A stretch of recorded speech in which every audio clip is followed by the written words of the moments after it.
Welcome to the East Bay's best podcast, The Capstone Conversation. This is a show that interviews political, government, and community leaders in Alameda, Contra Costa, and Solano counties. We look at what is going on in your city, how are we developing things economically, and where are we going from here? I'm your host, Jared Ash.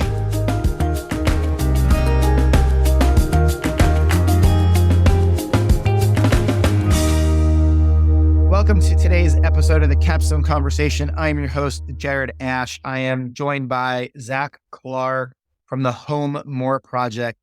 He is an awesome young man who is helping in the Bay Area, our homeless community, by being innovative and passionate about providing them with essential resources that can make everybody's lives better. So Zac, welcome to today's episode. Please introduce yourself. Tell us your background and a little bit more about HomeMore. Yeah, thanks, Jared. Thanks for having me on today. So my name is Zac Clark. I'm the founder and executive director of the HomeMore Project. My backstory getting into this work is a little bit interesting. In 2019, I decided to move across the country from Atlanta, Georgia, and attended the University of San Francisco studying marketing and international business. I thought that my path was going to be a traditional kind of corporate career in the Bay Area. And during COVID, I was living in the Tenderloin in San Francisco, which, for those who aren't aware, has anywhere from 30 to 40% of the homeless population in San Francisco. And so May of 2020 is when I moved in, and that was a pretty interesting time to be in San Francisco. Everything was closed. There were no tourists. A lot of the people working in the city were leaving. And so really the only people that I connected with were those that were experiencing homelessness. And I lived on the streets of O'Farrell and Jones, and my entire street was just nothing but tents. And so it was through that period of lockdowns and nothing going on that I started to really reflect on what is it that I want to do for the rest of my life, and shifted my focus away from marketing and decided to start the HomeMore Project. And so 2020 was kind of more of just me contemplating, is this something I really want to invest my time in? 2021 is when I went all in on top of my studies and formed our board, our internship program, and then began developing what is our most notable program right now, which is our makeshift traveler backpack. So let's dive right into what the makeshift backpack is and how that helps people. Definitely. Yeah. So I guess a little backstory of how we got into developing a product. Initially, we started with a conceptual idea of a transitional housing program. And so we wrote up the plans for that. We were ready to dive in. And then we started running the numbers of what that program would cost to launch. And looking at my personal bank account, the organization's bank account, kind of had a reality check that, okay, we're not going to raise $1 million to do this. And so that's when we took a step back and we decided to develop a product. So one of the guiding statistics that I learned, both through studies from like UCSF, as well as just observing and talking to people on the streets, is that most people have cell phones to connect with loved ones, access critical services, but most of them didn't have a place to charge. And I met people that were spending $5 a day at Starbucks just to charge their phone to contact a spouse, or people that were risking getting electrocuted by like bus stop lights just to charge their phone. And so that was kind of a guiding principle for the development of our pack. And so we spent 18 months from about about February 2021 until we launched October 1st, 2022, developing, prototyping, and fundraising about $50,000 to make the first 500 packs.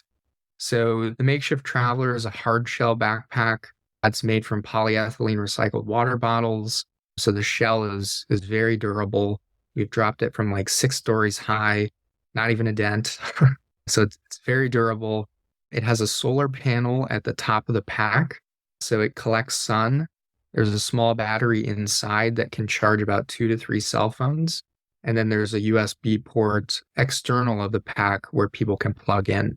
In addition, we also include other basic necessities like a sleeping bag, a radio, a flashlight, a rain jacket. We try to include things that are more than just one-time use and that can be sustainable until people receive housing.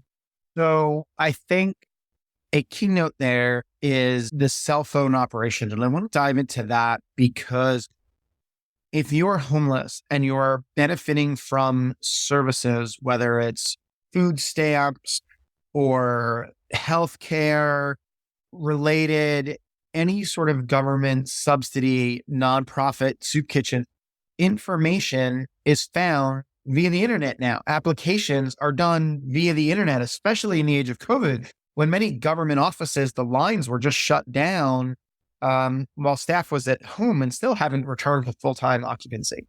And so for those of us who have a home, an apartment, whatever it is, car chargers, we get the benefit of doing that and not even thinking about that. Or we have our home computer, we have free Wi-Fi. And I think that's really shows you the need that's out there that you discovered, and people need the charging capacity. And I was actually up in North Solano for the day the other day, and I was in a rental car because I had a car breakdown.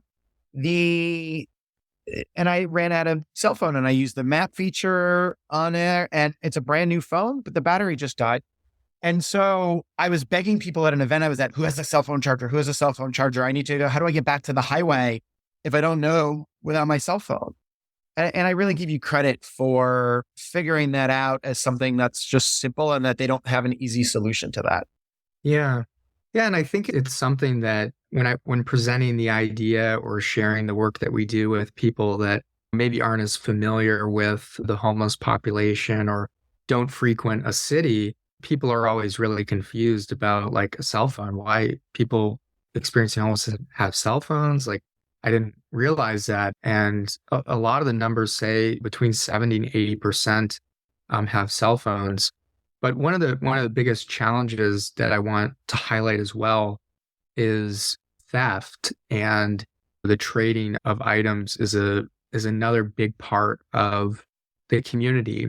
And I've met people who have had 20 different cell phones in one given month because they fall asleep and someone swipes it from their pocket. And so providing the ability to charge cell phones and have a stable connection is really the first step. And I think the next step is being able to provide security in a secure place that people feel comfortable in their belongings. But yeah, it's a very overlooked area. And another thing to highlight as well, we're very realistic in our approach. Like, we don't give away our backpacks thinking that we're ending homelessness. We're very realistic that our product is a way to supplement a lot of the great work that other organizations are doing. But I think what we've started to really carve out our niche is working with organizations that provide extended services or programs like transitional housing or navigation center, recognizing that these facilities don't have enough capacity to meet the need.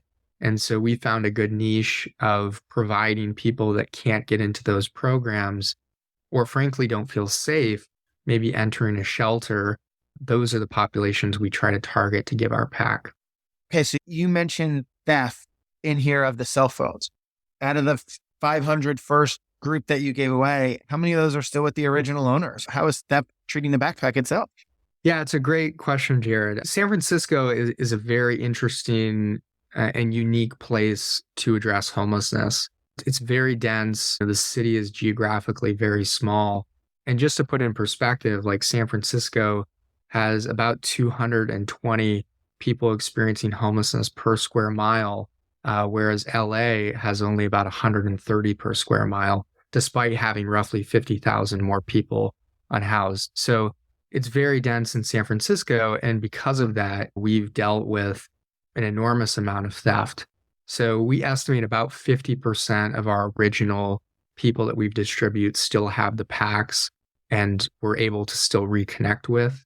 Of course, the goal is to reach 100%, but we've done a few pilots in some other cities like San Luis Obispo, Redwood City, Berkeley, and these are more suburban, sort of rural types of environments that people are experiencing homelessness. And we found much greater success in those areas, which has caused us to, in 2024, look to expand to about 15 different cities. So San Francisco it's been a challenge, but of course, that's where I was based. And that was the first market that we tested. Yeah, that makes sense. So, of those 15 cities on the expansion, how are they all in California and are any in the East Bay since we're an East Bay focused podcast? Yeah, funny enough, so they're all in California, but funny enough, I was just triple checking the map to make sure, and we're kind of tiptoeing around Contra Costa. So we're going to be in Berkeley, we're going to be in Alameda. We're currently working with the Veterans Department in Solano County. So we're going to be hopefully supplying about 100 packs for their entire unhoused veteran population next year. We recently received a grant from the Margaret B. Lard Community Foundation to support 50 packs in Fairfield. And so we're kind of tiptoeing around Contra Costa, but we're also going to be in Southern California. I'm actually going to Santa Barbara today, Ventura. So we're going to be in some kind of smaller regions to test out those areas. Well, we have listeners and other guests that have come on from Solano and Alameda. I don't think we've had anybody from Berkeley yet, but we'll hit them up in the right time. So you are covering a good portion of the East Bay and a good portion of California that way. And I know you're a small organization. Tell me more. Is the organization just Zac or who else is helping you? So it's definitely not just Zac. I would say the only person that's thinking about this 24/7 is me, but rightfully so, given I founded it. So I guess that makes sense. But we do have a great board. So a big priority of mine early on was to build a very diverse board of people from medical field, from finance to government, and really have an array of expertise on our board. And they've been tremendous to help us get to this point. And then we also have an internship program. So we have an internship program that's had over 200 interns come through the program from something like 20 different states, although now we're mostly focused on interns in California. But yeah, right now we have about 25 interns from Berkeley, UCLA, all up and down the coast. And they do a variety of things for us. They have set up a lot of the contracts that we're going to be doing next year. They've been big on the fundraising. They run our social medias.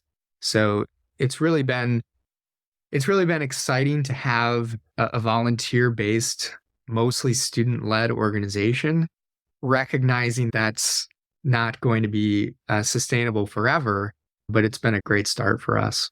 That's amazing. I've managed interns before for organizations I've worked with, and people forget managing 4 or 5 interns becomes almost like a full-time job.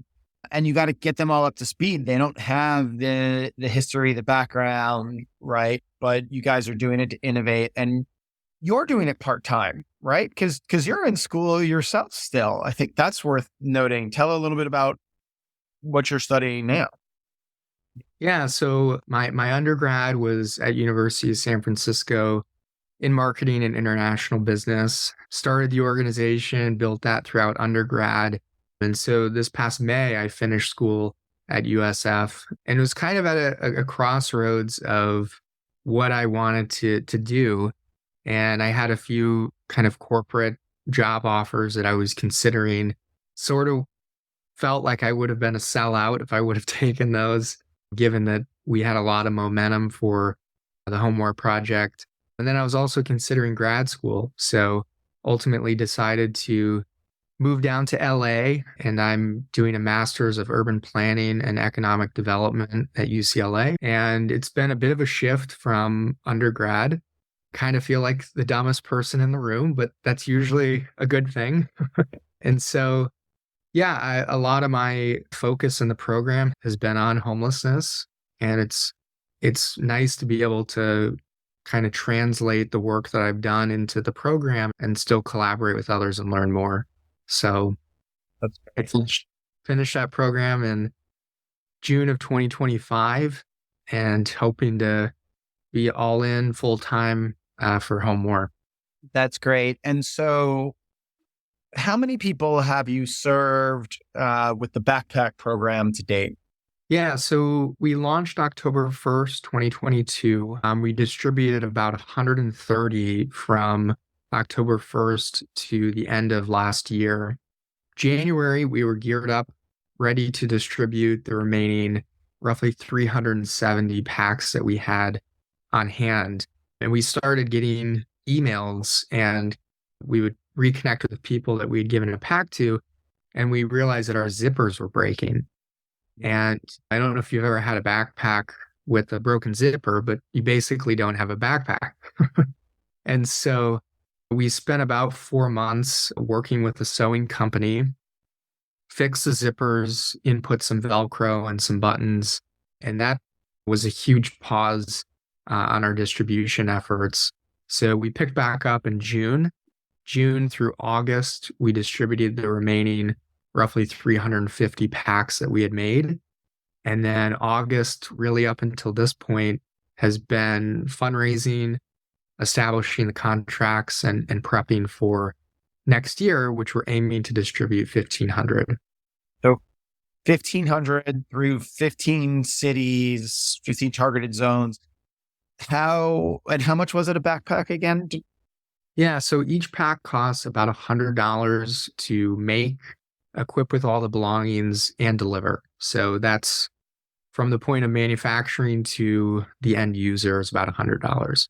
So to hit your minimum goal next year just for the packs, and that's nothing for the operation itself, you need at least $150,000, which is significant, but it's also not $1 million. But $1 million would serve a lot more. And I know there's overhead for an organization. There's maintaining the website, there's the social media, there's the time and energy into the contracts, legal fees, tax fees, et cetera, that has to be covered. So how's the fundraising going? Where do you see, and is most of your money coming from individuals, foundations? Yeah, so we break down our fundraising probably like most organizations, but we articulate it into three main areas. So individual relations, corporate relations, and then government affairs. So our first and second year, 2021 and 2022, was like 95% individual donors. So we put a lot of effort into social media, reaching out to different networks to get donations. This year, we've shifted our focus to more corporate relations, dabbling a little bit into government affairs. So a lot of community foundations, which have allowed us to expand to different cities, some family foundations, the list goes on. And then next year, we're really looking to establish good partnerships with local governments, board of supervisors, health agencies that can help fund and partner with us to distribute our packs. So it's kind of an array, but I'm sure as most nonprofits would tell you, the best way to support an organization is to have a good balance of all three of those areas. Yeah. And I like that it's a very focused goal, a very specific ask in terms of fundraising, and you could see how it helps. Like, hey, you want us to expand into your community? This is what we need. It's very just tangible and measured items. Yeah, and moving forward, right now we deliver the packs at cost. So when we apply for grants or get funding, we're delivering one for every $100 we receive, even though that's what they cost us. But what we're planning moving forward is to factor in some additional margin to be able to cover overhead. And so naturally, as we produce more and hopefully get some of the included items donated, the backpack costs go down, then we're able to have $10 to $15 per unit that's able to support our team and operations. That makes sense. And that's good that you're able to do it now without putting that operation stuff in here. If you Talk about some of the other programs that HomeMore is involved in on top of the makeshift traveler backpack that you've been talking about. Yeah, so we have kind of a smaller program, which is our education program. And then we have more of a long-term program that's a transitional housing program. So our education program is broken down into a few different projects. One is our what's called our Learn More blog. So we have a team of interns, about 5 to 6 interns that research, create articles. We put out about 2 to 3 articles each week to just share various news topics about homelessness throughout the world, really. We've done articles throughout the world. And the education program is really just to help us become more acclimated with the community that we're serving. And it's also helped boost some traffic to the organization. We're also really excited. Next year, we're going to be releasing a children's book, which is going to be about a hermit crab without a shell. So we're really excited about that. And then we also do some educational short films with our media team. And then long term, our goal is to launch a transitional housing program. So this initially was going to be sort of a campus-like environment where people experiencing homelessness could go for 1 to 2 years to get access to healthcare, education, and employment services, and ultimately transition to their own permanent housing. We've since shifted that focus a little bit from a campus-like environment to something more manageable, such as tiny homes or sort of like a dorm environment. So this is still a very conceptual program. I was reading today in the LA Times, and they were looking at it's December 1st when we're recording this. I know it'll come out in about a month, this episode. And the article was talking about homelessness for college students in LA, or across the entire state. And it was focused on Humboldt University, which has a big issue going on in a parking lot right now. There was a number of students, over 100, that had set up tents and makeshift housing in one of the school parking lots. And they were people who were paying tuition, who were paying to go to school, doing their books, doing their homework. And they set up a camp, and they were all building a very solid community, at least based on the article. They were all helping each other. They were living safely, but they couldn't afford both tuition, food, and housing in the area. And then the article looked at the stats across the state. And I think 20% of our college students, 10% of our state universities, and 1 out of 20 of our UC students are all homelessness or living in temporary housing. So when you talk about transitional housing, that just stands out to me. I also know, again, you're a student. So I don't know if you're seeing that. Yeah, admittedly, I was just having this conversation the other day with a collective here in Los Angeles that focuses solely on homeless youth. And admittedly, a lot of our work has been in the unsheltered section of the homeless population, which of course basically just means people that you would see on the streets. And a lot of the homeless youth are, just as you just mentioned, living in cars, they're couch surfing. There's maybe even some people that consider themselves homeless despite living with family, right? Maybe abusive parents. A big portion of the homeless youth are a part of the LGBTQ plus community. And so it's a hard group to measure, but there's a lot of great organizations that are doing great work for them. Great. And how do people learn more about you and your organization and connect further? Yeah. So you can follow us on main social medias, Instagram, LinkedIn, TikTok, etc. It's just the HomeMore Project. And then you can also connect with us online. Our website's thehomemoreproject.org. And I'm always really big on contributions and support. Doesn't have to be financial. If you want to send us an email, if you have a suggestion or maybe a disagreement about how we approach one of our programs, let us know. We'd love to hear from you. So I really appreciate it. And I guess the last thing I would say is the homeless population is, I think, one of the most misunderstood communities probably in society. And I can assure people that after doing this work for over a year now, everyone has their own unique story and ultimately a series of events that led them to this experience, but they're people first. And so take a moment to connect with someone and learn their story. And I would encourage people to learn more about them, connect, and if you could donate in this holiday season so they can kick off their 2024 program, that would be great. Leave some social media comments. Feel free to share this. And hopefully before you know it, it will be going throughout California and throughout the West Coast even further. So thanks for joining us today, Zac, and happy holidays, everyone. Please hit subscribe so you get the weekly updates of when we release the next episode. I'd like to thank our sponsors, Capstone Government Affairs and Economic Development, a firm where I serve as managing partner. For more information, check us out at www.capstonegov.com and follow us on LinkedIn by typing in Capstone Government.